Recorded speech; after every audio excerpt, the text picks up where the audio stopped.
Buenas noches.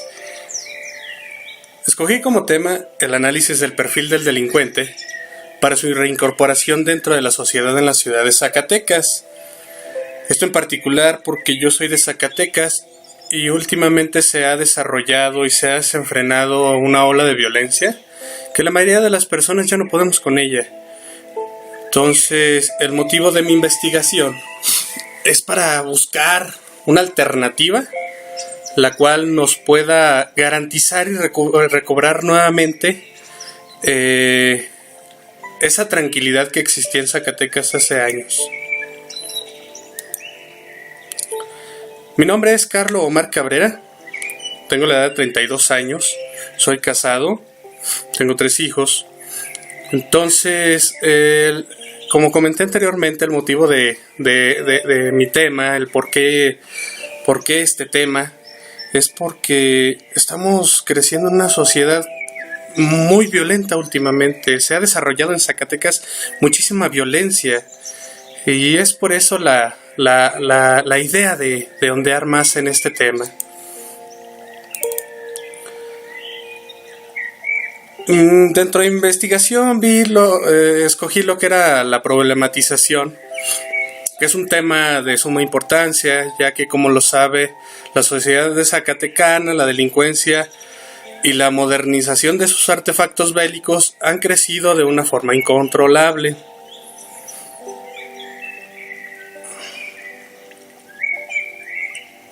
Este hecho carece de límites. ¿Cuántas veces no escuchamos a través de los noticieros que ya secuestraron a alguien, que ya se llevaron a alguien, menos hace 2-3 días, en una carnicería cerca de con unos vecinos, mataron a un señor de 89 años que toda la vida se dedicó a la cuestión de ser comerciante?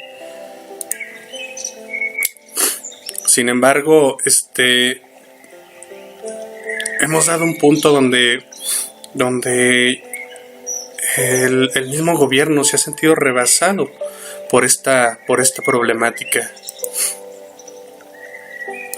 El simple hecho de adquirir un periódico de circulación nacional, estatal, municipal, aparece información sobre hechos delictivos graves en los municipios del estado, en su capital. Yo soy de la capital. Desafortunadamente, la sociedad, aparte de no tener los medios físicos o los medios materiales de preparación para enfrentar a estos delincuentes, pues se ha convertido en cierta problemática. ¿A qué grado? Al grado de buscar alternativas. No alternativas de armarse, porque pues yo soy una de las personas que cree que la violencia no se combate con violencia, se debe de combatir con medios más a fondo.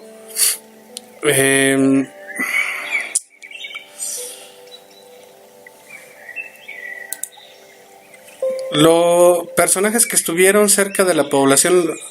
Esto porque es muy importante. Tuve la oportunidad de ingresar a un centro de internación, a un al cerezo principal de Zacatecas. Ingresé para hacer esta investigación.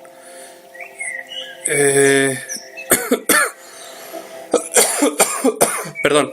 Y esto me permitió ver ciertas conductas de las personas, me permitió ver el por qué estaban ahí muchas de ellas, y aún así saber las causas por las que están compurgando esas penas. Muchas personas pueden entrar desde... regresarme un poquito. Muchas personas están dentro de estos centros penitenciarios por delitos menores. No, últimamente, en estos días se acaba de hacer una reforma en la cual ya se consideran cuáles son los delitos mayores y cuáles dejaron de ser delitos mayores y cuáles ahora van a ser delitos menores.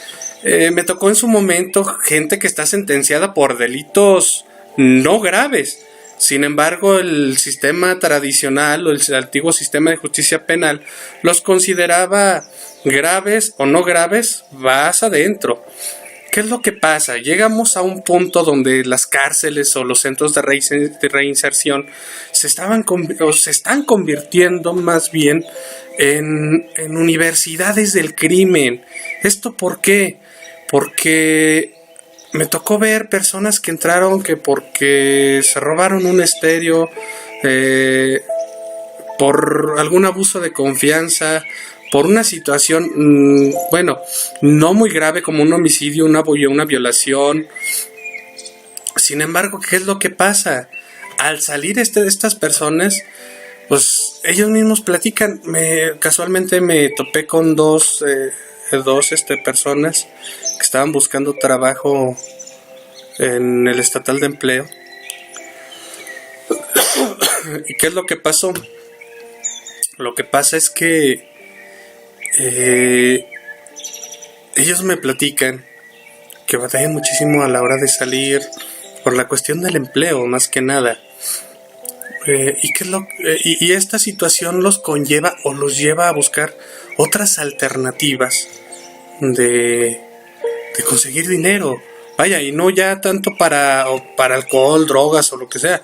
No, porque salen ahora sí con un pensamiento medianamente para la reinserción.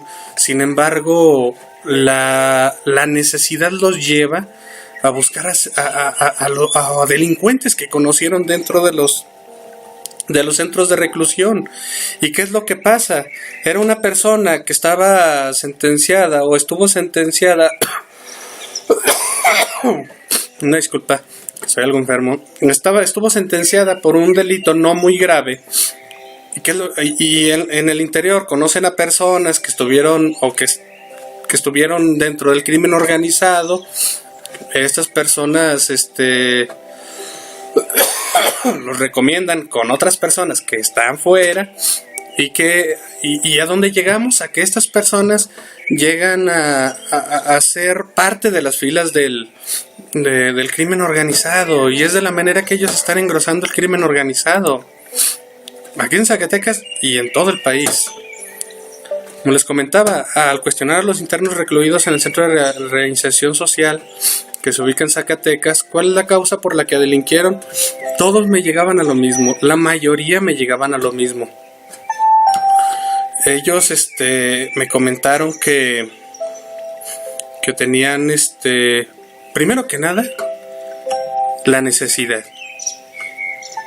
Y dentro de la necesidad de dinero, ¿para qué? Para consumir drogas, para consumir alcohol. Muy pocas ocasiones me tocó para apoyar a su familia. Y muy pocas ocasiones por cuestiones de robo famélico. ¿Qué quiere decir? Por una situación de que tenían que llevarle alimento a la familia. Pero la mayoría me tocó que me comentaran o me dijeran que fue por cuestiones de drogas, por cuestiones de alcoholismo, por cuestiones de adicción.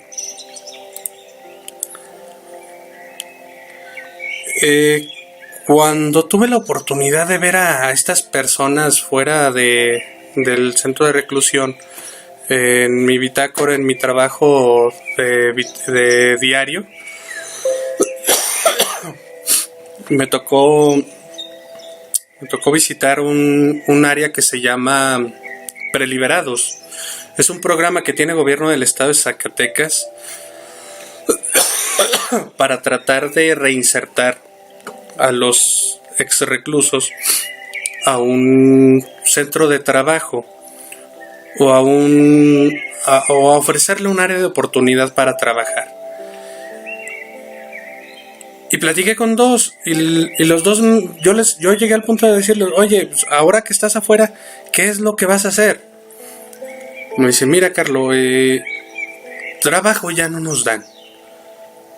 Yo les comenté: ¿por qué no buscas un trabajo en gobierno del estado? ¿Por qué no trabajas ¿por qué no buscas un trabajo dentro de alguna oficina? Dice: mira, es muy difícil la situación. Pero cuando tú ya tienes antecedentes penales, en ningún lado te contratan. Ellos no se ponen a investigar si entraste o te ingresaron al centro de reclusión por una situación donde no fuiste culpable. Lo dicen entre risas, que ellos siempre van a decir que nadie es culpable. Sin embargo, me comentaron esa situación. Y tienen razón porque dentro de mis encuestas yo hice una pregunta. De hecho, la primera pregunta era esa: ¿tú le darías empleo a una persona que salió de un centro de reclusión? El 80% de las personas, la primera pregunta me la respondió que no. Y no sabemos realmente el por qué estuvieron dentro del centro de reclusión, porque al expedirse una tarjeta, una carta de no antecedentes penales, una carta de no antecedentes penales, y viene que tiene antecedentes penales, no especifica el por qué estuviste en un centro de reclusión. Simplemente antecedentes penales y se acabó. ¿Qué es lo que pasa? Se le cierra la puerta a esta gente.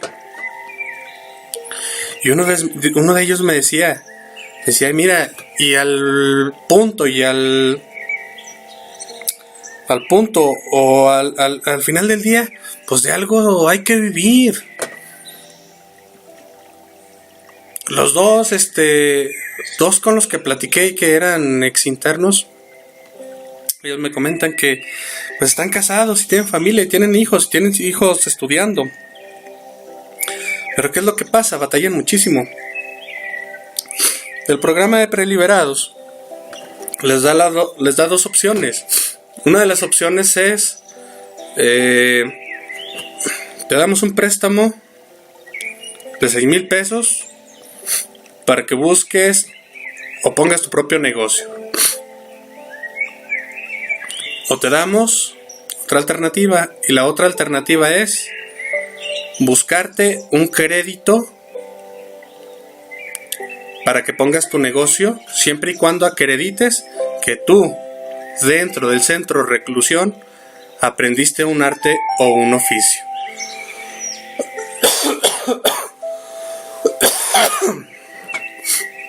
Obviamente es complicado.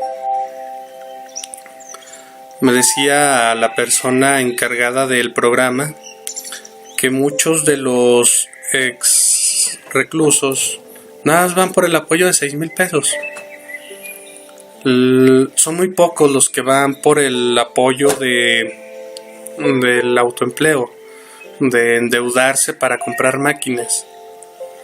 Entonces, pues es delicado. Yo siento que esto es una situación a fondo, que no existe como tal un proyecto bien hecho, bien elaborado, bien fundamentado para poder llevar a cabo estos proyectos.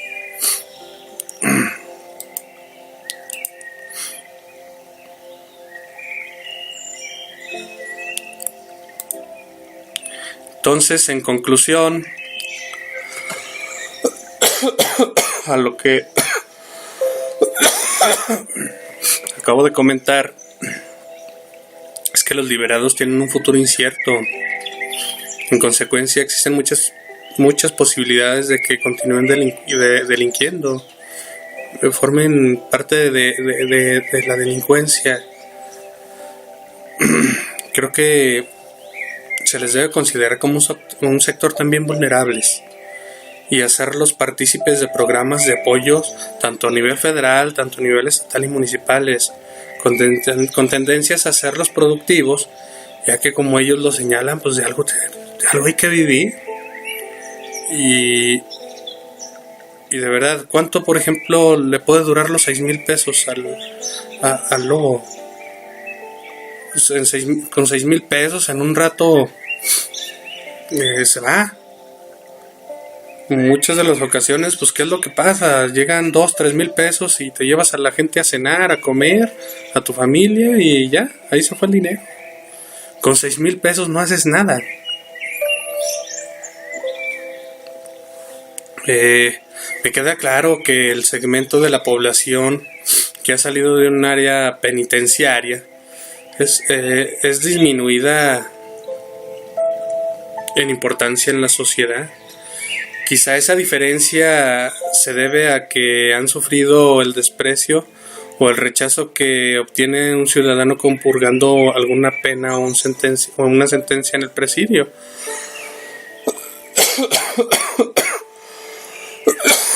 Muchos de nosotros somos testigos que a nuestras autoridades no les importa abordar en profundidad ese tema. Consideran, según lo he observado, que armando corporaciones policíacas o los cuerpos de seguridad engrosándolos se terminará con la delincuencia. Pero desde mi punto de vista y mi apreciación, esto carece de sustento. Se fortalece la afirmación por el importante número de policías y de militares que nos informan los medios de comunicación social que han participado en la delincuencia organizada de manera activa. Ello demuestra que las autoridades en un determinado momento nutren las filas del crimen. ¿Qué es lo que pasa últimamente?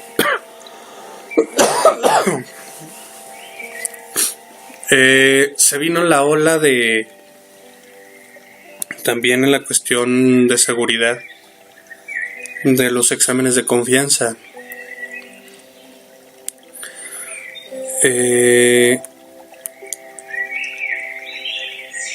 De 900 policías estatales que había en Zacatecas, 900, quedan alrededor de 120. La mayoría fue despedida por los exámenes de confianza. ¿Y qué fue lo que pasó?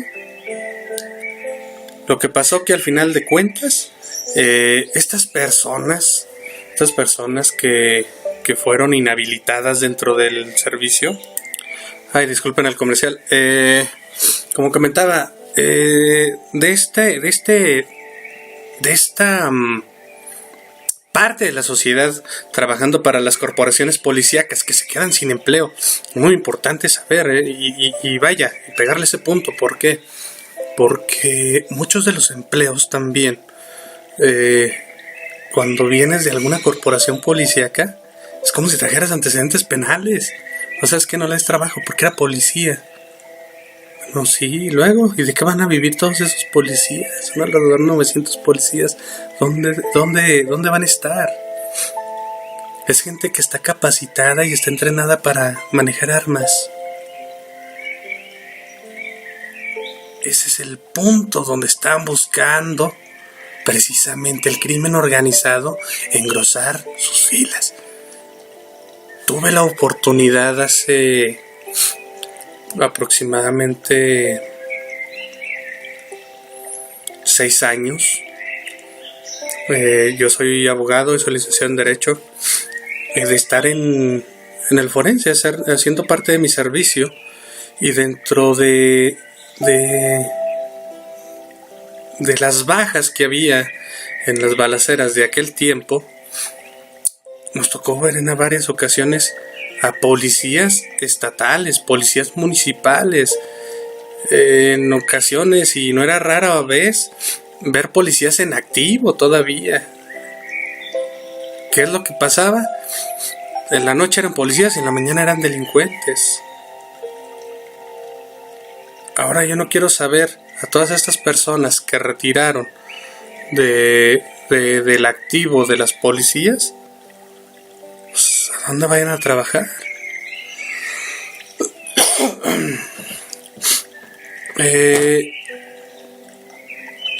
¿Por qué investigar? ¿Por qué dar con este tema? ¿Por qué ondear a este tema?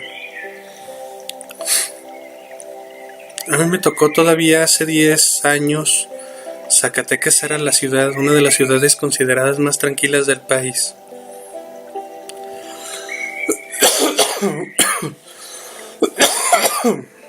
Me tocó ver 4 o 5 de la mañana a jovencitas caminando y nadie las molestaba.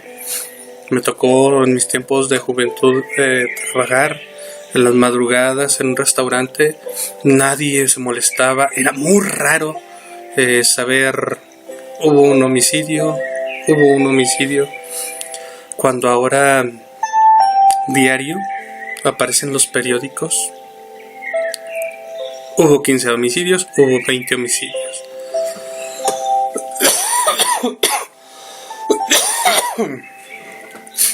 El día 8 fue el informe de gobierno del licenciado Tello, el gobernador de Zacatecas. El señor comentaba que está tratando de hacer lo posible. Muchas de las ocasiones los gobiernos lo que hacen es aventarse la bolita en los tres niveles, ¿no? El federal dice que el estatal dice que el municipal dice que el estatal. Una cosa increíble que yo escuché en el informe, y dentro de esa cosa increíble que fue, el gobernador reconoció que está haciendo lo imposible, pero que no puede.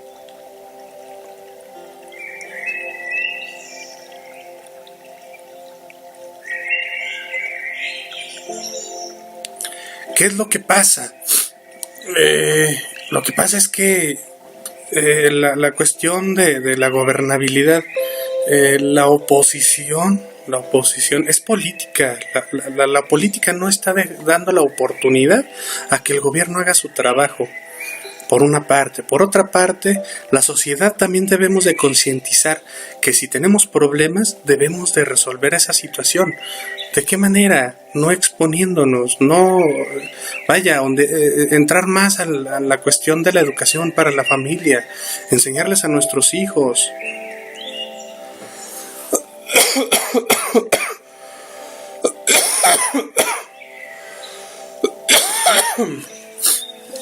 La educación es importante, es un punto medular para la cuestión, para todas las cuestiones. Estando en mi visita en el centro de reclusión, platiqué con una persona que es el encargado de la escuela en el centro de reclusión. De hecho, en mi blog pueden observar, les comentaba, mi bitácora, el diario, y las fotografías que me dieron oportunidad de sacar. Y el maestro encargado, un ingeniero en sistemas. Yo le pregunté que en la cuestión de la educación, ¿cómo estaba funcionando la escuela? El ingeniero me dice que no a todos los reclusos les interesa la reinserción. No a todos los reclusos les interesa prepararse académicamente. Y no estamos hablando de prepararse o tomar una educación superior, no, estamos hablando de que vaya a cursar la primaria, la secundaria y forzosamente la preparatoria, y eso porque en ocasiones no quieren.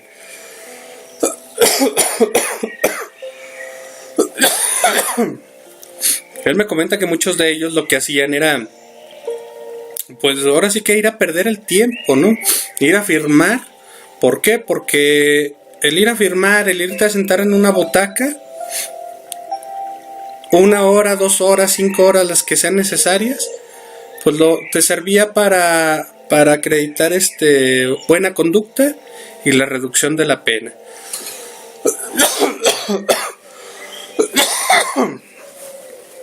Como lo comentaba, pues él me decía que no, que muchos de los internos no les interesaba la reinserción. De igual forma, tuve la fortuna de platicar con la persona encargada del taller de carpintería, don Rubén. Un poco más estricto el señor. Él comentaba que de igual forma son muy pocos los reclusos que van a aprender un arte o un oficio, y los que van insisten en hacerlo nada más en el sentido de ¿qué? De la reducción de la pena. Son muy pocos los que se comprometen en el trabajo. Hay dentro de este centro de reclusión el área de artes u oficios. Existían dos, que es el centro de carpintería y el centro de talabartería.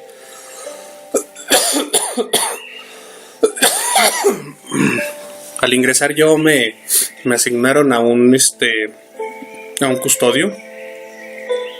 Me prestaron una cámara fotográfica con pocas fotografías, porque sí me dijeron que necesariamente me iban a dar oportunidad de sacar fotografías, pero iba a ser un número determinado de fotografías, que son las que tengo yo publicadas en mi blog.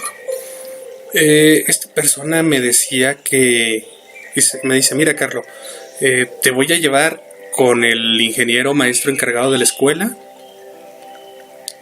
te voy a llevar con don Rubén a la carpintería para que la conozcas.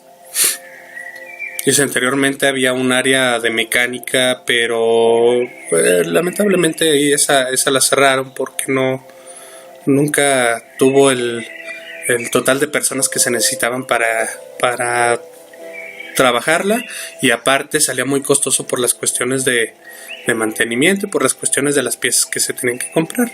Dice, ya hay otra área de talabartería. Ellos hacen cintos, ¿sí? Le llaman ellos que cintos piteados. Cuando recorrimos el área de la escuela, que platiqué con el ingeniero, pasamos al área de carpintería, platiqué con don Rubén, me dieron toda una buena explicación de la situación, cómo manejan las máquinas, qué le hacen a todo ese material que ellos fabrican en la carpintería, que por cierto, muy buenos trabajos, muy sólidos, muy recomendables, muy baratos, muy baratos. Ellos me decían que los vendían a las mismas personas administrativos del Cerezo, mismas personas administrativas de gobierno. Dice, lamentablemente aquí no nos dan oportunidad de cobrar más, y si nos pagan más, nosotros tenemos que rendir cuentas de cuánto es lo que estamos cobrando, porque ese dinero pasa por la administración del Cerezo, y nos lo van, así me dijo, nos lo van maiciando para nosotros ir comprando el material.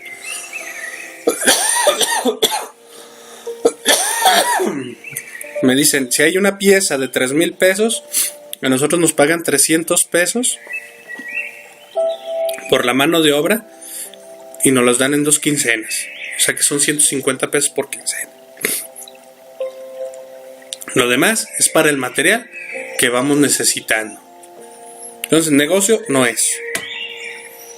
¿Qué es? Simplemente es el aprender a hacer algo. Eso es muy, muy importante para la reinserción.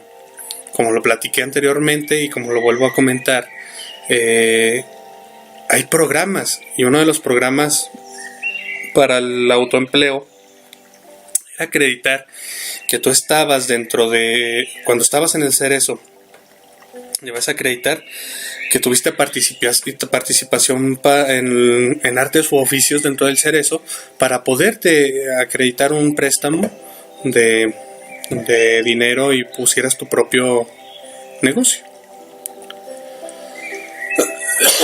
Retomando, le dije al jinete, el jinete era el custodio que me asignaron,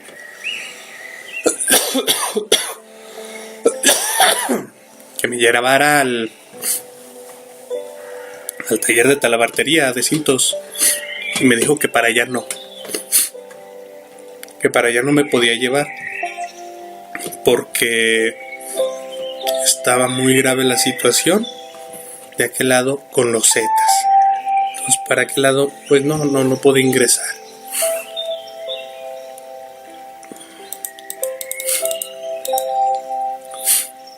Bueno, Dentro de esta problemática, os comentaba, hice un análisis general en relación a lo que era el delincuente. Les digo general porque realmente ondeamos un poquito más en la situación de la reinserción.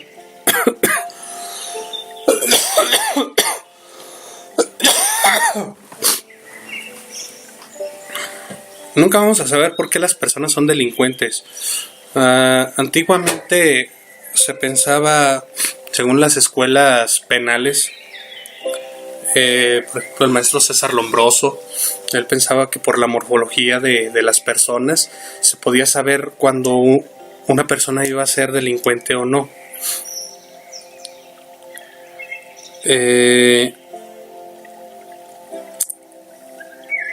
Desde ese punto de vista, precisamente se parte a la situación de que no se sabe cuándo una persona va a ser delincuente. ¿Sí?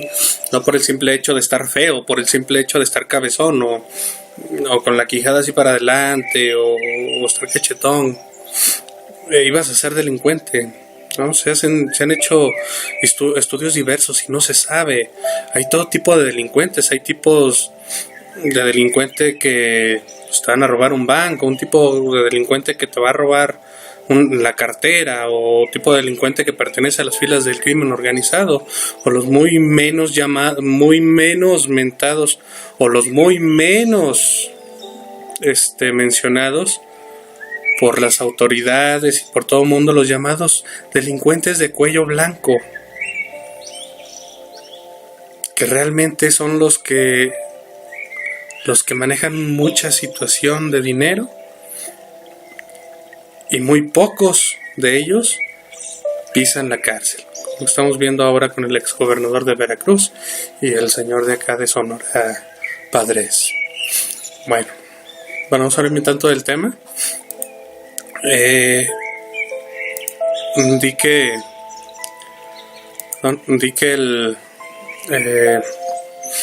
las manifestaciones de la delincuencia en la sociedad desde diversas ópticas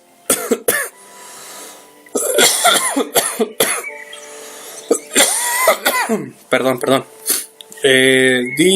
La familia, muy importante la familia. El tema de la familia en la actualidad nos lleva a hablar de diversidad. Es cierto que las definiciones de la familia, por más variadas que sean, descansan hoy en la relación individual, dando la idea de que la familia, ante todo proyecto nacional relacional, que nos hace referencia necesariamente a los lazos de sangre. También se debe tomar en consideración la naturaleza de las relaciones interpersonales como factor clave del desarrollo del niño en la familia, más incluso de la propia estructura familiar. Aquí en la diapositiva les marco una fotografía donde está rota ahí, que hace alusión a la desintegración familiar. Del otro lado podemos observar la violencia intrafamiliar. Por otro lado podemos observar la cuestión de las adicciones. Vamos a mover un poquito la cámara.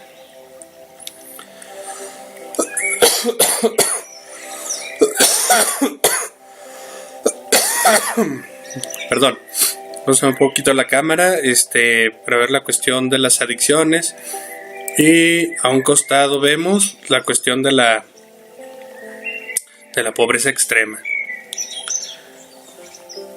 En la familia es muy importante mencionarlo,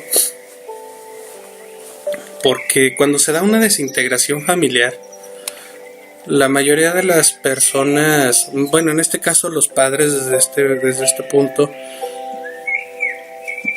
se olvidan. No digo que todos, no digo que todas las familias, pero muchas de las familias se olvidan en la situación de los hijos, los que también están pasando, los que también están viviendo. A los reclusos y reclusos les pregunté la cuestión familiar, y todos dieron al punto de que son familias disfuncionales o familias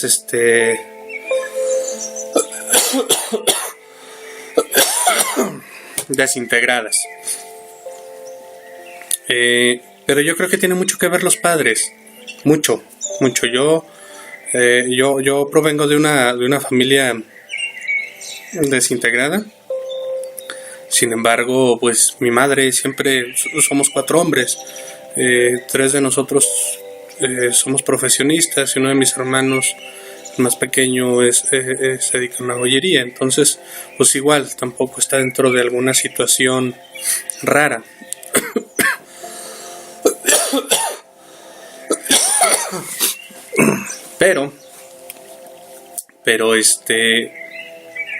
Pero la mayoría de las situaciones que dentro de la investigación que realicé, la mayoría de estas personas provienen de una familia desintegrada. Por lo tanto, muchos de ellos me dicen, no, pues, oye, yo les preguntaba, oye, ¿desde cuándo empezó esta situación? ¿Por qué no estudiaste? ¿Por qué no te dedicaste a otra cosa? Vaya, los que me decían, no, pues es que por drogas. Yo estoy aquí porque tenía que delinquir por drogas. Digo, hay por ejemplo el caso del ingeniero en sistemas, él estaba por fraude, ¿no? Pero como lo comentaba, la mayoría son delitos del orden no muy grave, o del orden grave también por el homicidio. Perdón, no, por el robo. ¿Y qué es lo que pasa? La mayoría me decían, pues, la desintegración familiar. Mi papá se la vivía en su rollo, mi mamá se la vivía en su rollo, y nosotros crecimos solos. Sales a la calle, no tienes la oportunidad de estudiar. A nadie le importó la situación de tenía que irme a estudiar.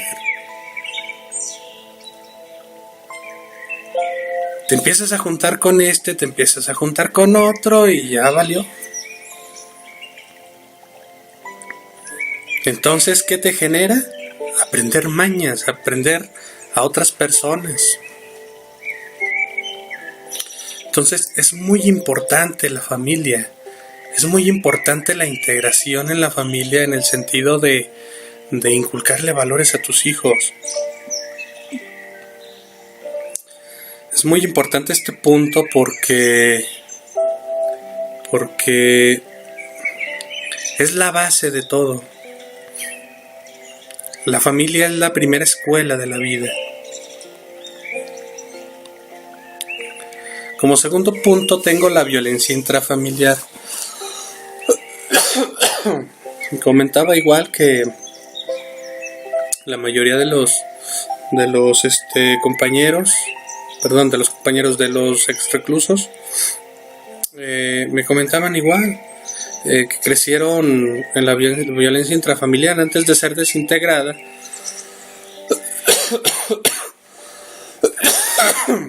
Se dio esa situación.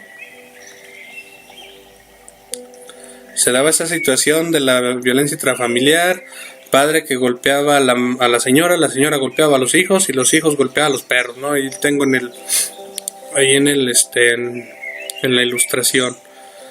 ¿Por qué? Porque los padres no se detienen en una pelea para evitar que sus hijos vean esta situación y crezcan con esa situación emocional. Entonces, ¿qué es lo que pasa? Los conllevaba a vivir con violencia y no tienen otra manera de pensar más la violenta. Como siguiente punto lo tengo aquí, los valores morales. Lo tengo aquí como valores morales, pero realmente es la falta de valores morales. Como lo comentaba, nuestra familia es el primer y principal escalón para la enseñanza y aprendizaje de los valores morales. Ahí es donde damos inicio a la interrelación con otras personas.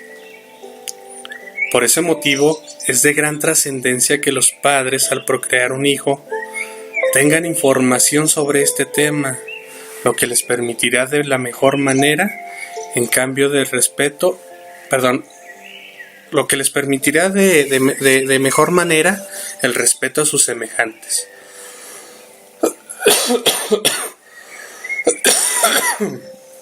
Y en efecto, lo comentaba, la casa es la primera escuela. Y la casa es la que te debe de enseñar los valores morales. Te los pueden decir en la escuela pública, en la escuela de gobierno, pero la casa es la principal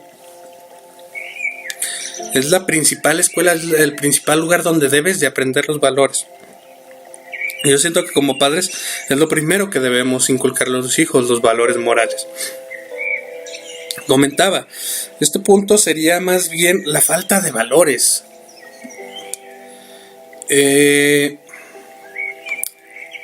Hay tantos lugares para practicarlos. Aparte de la casa están las iglesias.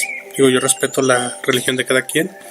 Están las iglesias, están las escuelas, sí, están grupos, alcohólicos anónimos, todo, ¿no? Así que si el que no quiere es porque no, el que no se acerca es porque no quiere, el que no los aprende es porque no quiere.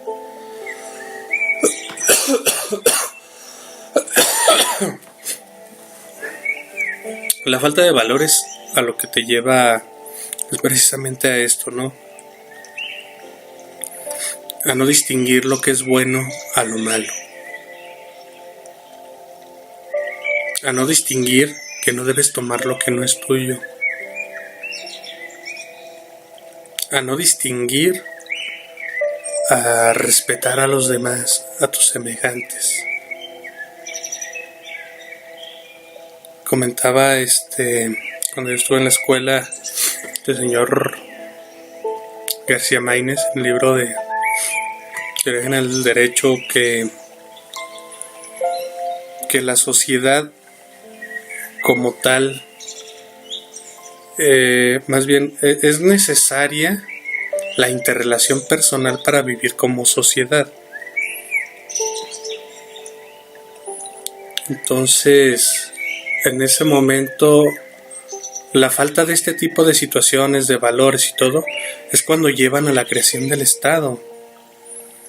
Es cuando toda la situación nos lleva a la creación de normas. ¿Por qué? Porque este tipo de personas comenzaron a quebrantar estos valores morales, haciendo necesarios normas generales, obligatorias.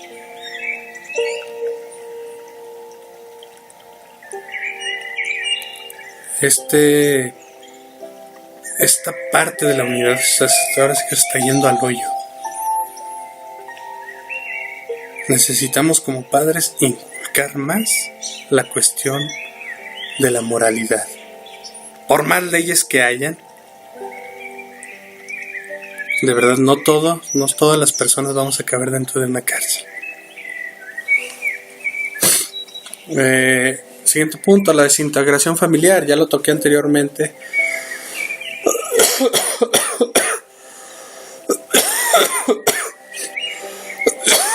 Híjole, perdón, de verdad discúlpeme que ando muy mal desde hace 8 días.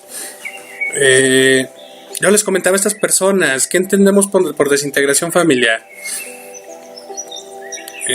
Muchos me decían que era cuando se separaban los papás de las mamás y ya, pero nunca me mencionaron es cuando los papás se separan de los hijos. Ellos decían, no, es que la desintegración familiar es cuando se separan tus papás y ya. Pero realmente la repercusión eran los hijos. Y dentro de mi tema dentro de mi investigación,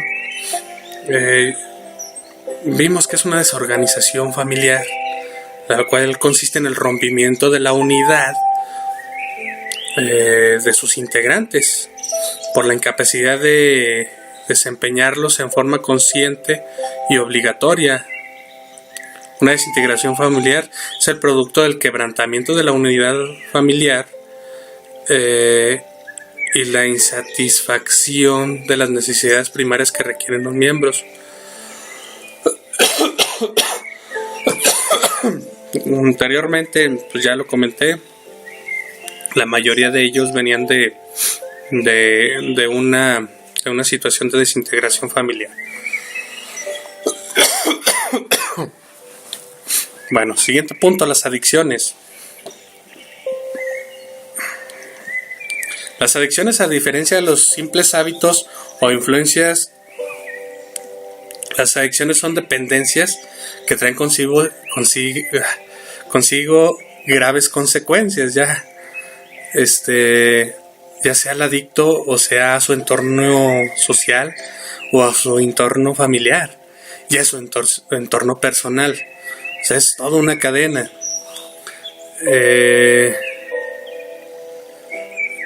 Pues simple hecho de recorrer y observar cualquier sector de la sociedad, te puedes dar cuenta que es algo que no ataca realmente a un sector como tal. Aquí ataca los diferentes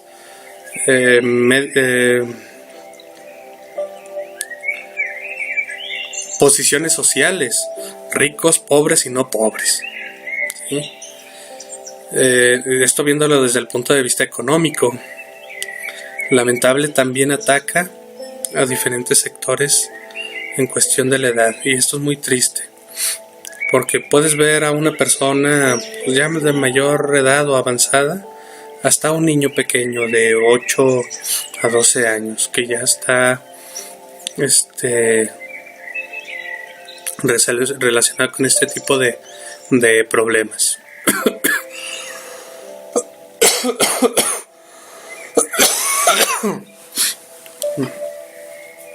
Y todo esto me lleva a una pregunta. ¿Cuál es el motivo o qué los orilla a llevarlos a las drogas, o llevarlos a la adicción o al consumo de sustancias tóxicas?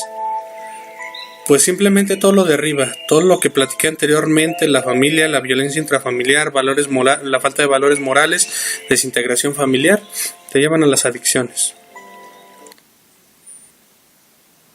Entonces es muy importante todo lo demás para poder evitar toda esta situación de las adicciones.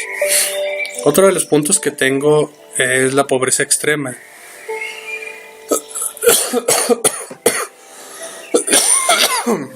En mi trabajo de investigación tomé en consideración el año de 2013, la investigación del Coneval, porque es del 2013. Es la más completa, a razón de que en el 2013 terminó el sexenio anterior.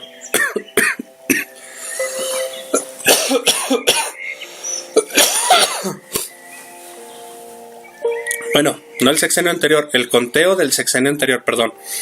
Y era algo más completo. ¿Por qué? Porque el actual, pues sí, está hasta el 2017, sin embargo no se ha tomado en consideración la cuestión del 2018, ni los cambios que van a repercutir ahora con las reformas y con la nueva renegociación del Tratado de Libre Comercio y la situación de las nuevas empresas.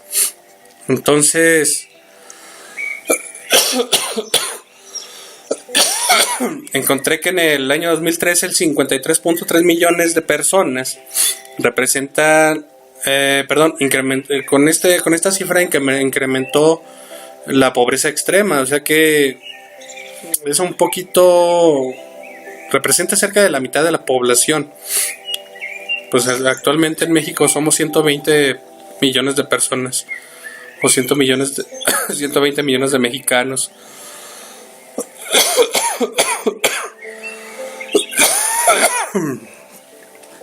Entonces, como les puedo observar aquí en una de las imágenes, la cuestión de la pobreza extrema también es una de las cuestiones, el por qué muchas personas delinquen. No digo que todas, de verdad no, conozco personas que empezaron desde abajo y ya están muy arriba, ¿no? Pero la pobreza extrema ha desencadenado la cuestión de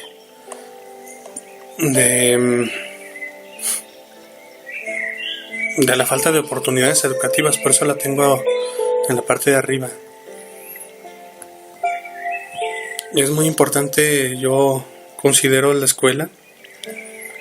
¿Por qué? Porque aparte de tu familia, te va formando, te va inculcando ciertos valores al trabajo, ciertos valores a desarrollarte como persona y en su momento a desarrollarte como profesionista. Entonces, pues yo siento que esta pobreza nos ha llevado a toda esa falta de oportunidades de muchísimas personas. Entonces,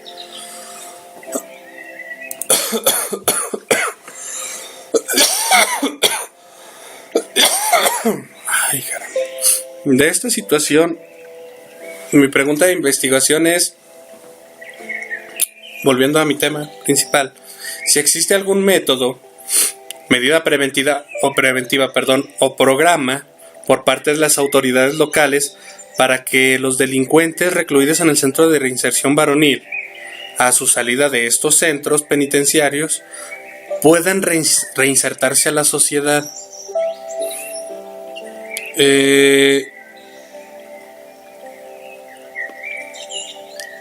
Pues dentro de mi investigación,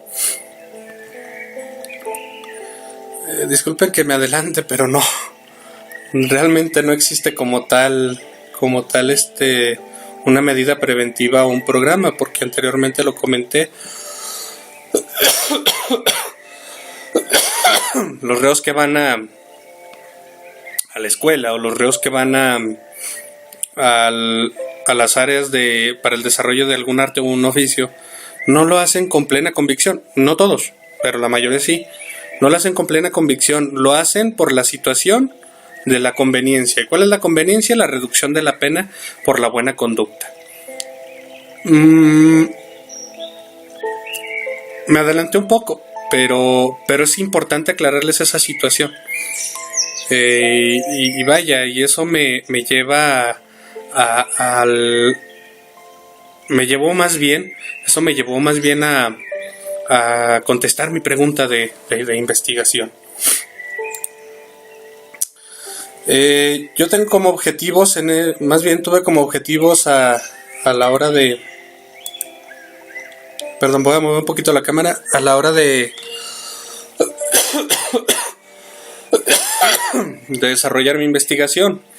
¿Qué fueron? Conocer al delincuente de manera general y las probables condiciones en su entorno que se presentaron al momento de delinquir y saber su iniciativa para reinsertarse. Conocer las medidas preventivas de reinserción social por parte de las autoridades penitenciarias para evitar para evitar que el delincuente de delito menor se enliste en las filas del crimen organizado a la salida del centro de reclusión. También lo comenté en la problematización. Conocer la funcionalidad de los programas reinsertivos implementados en el reclusorio varonil de este estado de Zacatecas.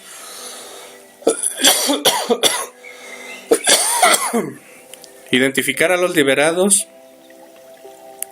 del reclusorio de Zacatecas para conocer la influencia que tienen los programas reinsertivos con ellos. Afortunadamente di estos objetivos a los 4 que he mencionado. Valorar la funcionalidad de los programas reinsertivos puestos en práctica con los liberados reclusorios del reclusorio antes mencionado. Igual también di a este objetivo y se los acabo de contestar con mi respuesta anterior. Escuchar de viva voz de los liberados las opciones respecto a los programas reinsertivos implantados en el recurso varonil. Igual también ya lo comenté.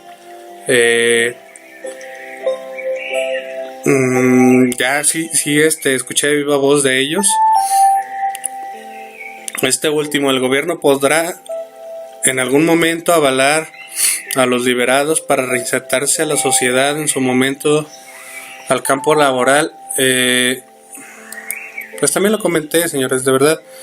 El gobierno se avienta bolitas. Discúlpenme que les diga desde el punto de vista, no desde el punto de vista, con la expresión vulgar, porque así es como me lo han dicho.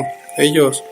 Yo les preguntaba, oye, ¿tienes alguna alternativa? O vaya, ahora sí que alguna esperanza de que estos programas resulten. No, Lick, de verdad, no, a esta gente no le importa.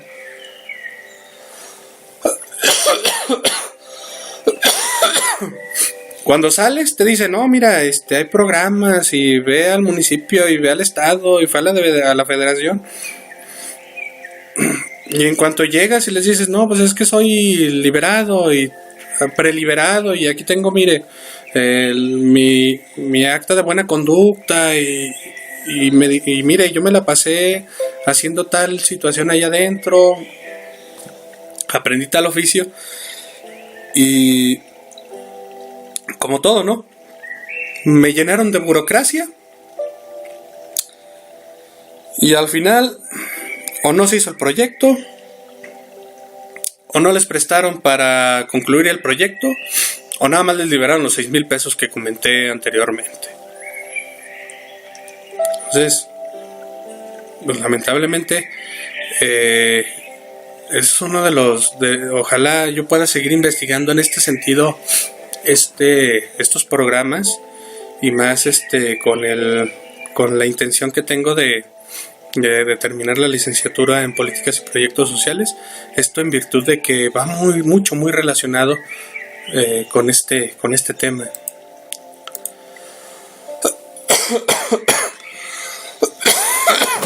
Dentro de mi supuesto, tengo considerado con la implantación de programas reinsertivos especializados y coherentes, es posible que las personas liberadas del reclusorio varonil ubicado en Cieneguilla, Zacatecas, se integre en forma propositiva en distintos sectores sociales.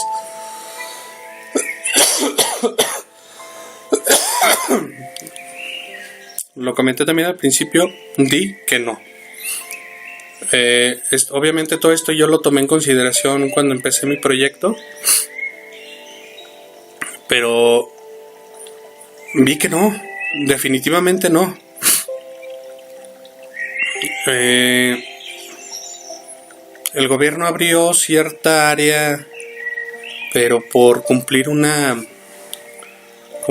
situación de burocracia, de administración. O sea, existe el proyecto como tal, pero no se ha explotado como debe de ser. Es esa situación, ¿sí? No han atacado a fondo, y yo di al fondo de dónde es, donde se debe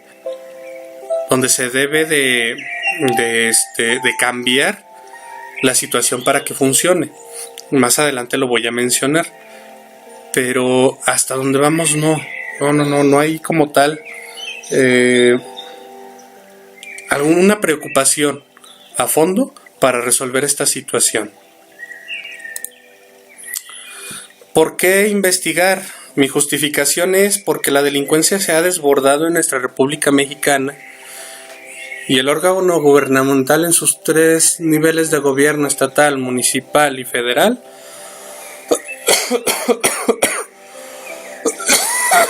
ha sido rebasado. Ahí puse una gráfica de cómo va la situación en México.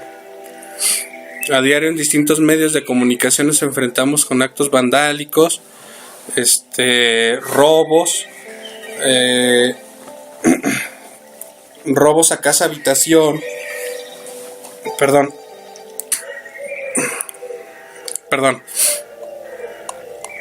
Y los instrumentos. Perdón.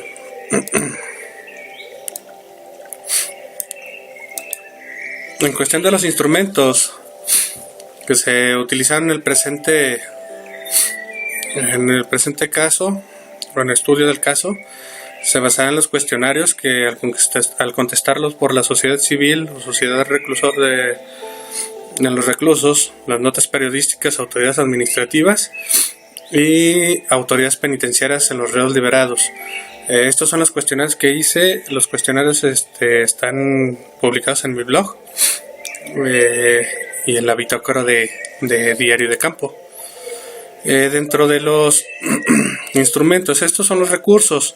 Los recursos que me permitieron el logro de los objetivos planteados en la presente investigación fue el Consejo Técnico, el Consejo Técnico del Cerezo, recursos humanos. Los recursos humanos, una persona conocida me apoyó para poder ingresar al centro de reclusión y hablar con estas personas. El área jurídica, que fueron quienes me orientaron en la cuestión del respeto de los derechos humanos para las personas, y la cámara fotográfica. Es importante mencionarlos. Yo no pude grabar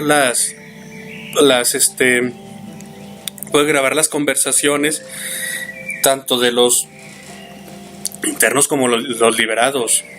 Me comentaron que por disposiciones gubernamentales y por disposiciones de la ley, pues obviamente no podía hacer esa situación. La cámara fotográfica, pues ellos me la proporcionaron. Las fotografías están publicadas en mi blog, y obviamente pues las que pude sacar, eso porque pues primera estaba llena la memoria. La persona que me prestó la cámara, la licenciada Cristal Murillo, ella sí me dijo, Carlos, tienes cierto límite de fotografías, entonces pues ahora sí que aprovéchalas en las que tú creas considerables. Sí. En la conclusión, es necesario que el Poder Ejecutivo del Estado adecúe el reglamento interno del personal de seguridad y custodia de los centros de readaptación social, empezando por su denominación, que debe cambiar a centros de reinserción social.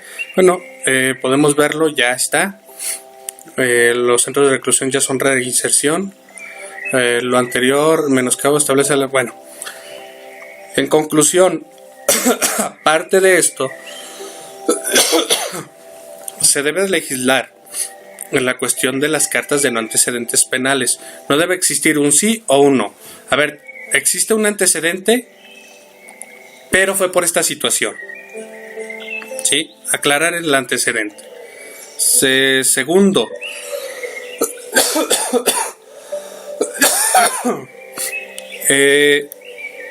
la cuestión de la reinserción, yo creo que no debe de existir la relación, bueno, más bien en el aprendizaje de las artes u oficios, yo creo que no debe de existir cierta relación en la cuestión de la reducción de la pena. Debe de ser una de las condiciones, pero yo creo que el impulso debe de ser por otra situación. ¿Sí? Yo creo que se debe de llevar a cabo un poquito más la cuestión de orientarlos, que si ellos van a salir y saben que van a batallar, pues más vale que salgan, pero que ya estén aprendidos de algo. Y yo creo que es donde se tiene que hacer la situación de ese cambio. Aquí les dejo mi bitácora de campo, misma que tengo publicada en mi blog. Entonces, pues primero que nada quiero darles las gracias. Perdón, antes de las gracias quiero disculparme con ustedes. Estoy un poco enfermo de la garganta, un poco no, tengo alrededor de 8 días mal de la garganta. He batallado muchísimo para hablar. Ahorita pude ver la situación, tuve que medicarme, tuve que meter muchas cosas. Hay 2-3 pausas precisamente porque me dan ataques de tos. Entonces, ahora sí quiero agradecer a la ingeniera Mónica por la cuestión de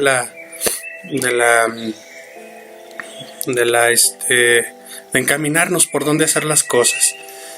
A mis compañeros de trabajo, igual, mis compañeros de trabajo de equipo del número 3, que nos ayudamos ahí a resolver las situaciones que tenemos pendientes, y al final a esta universidad por darnos esta alternativa, por darnos ahora sí la posibilidad de seguir creciendo como personas y como profesionistas. Entonces, pues espero que sí quedemos, porque somos personas que sí queremos seguir desarrollando estos temas, seguir buscando alternativas, y como lo dije al principio,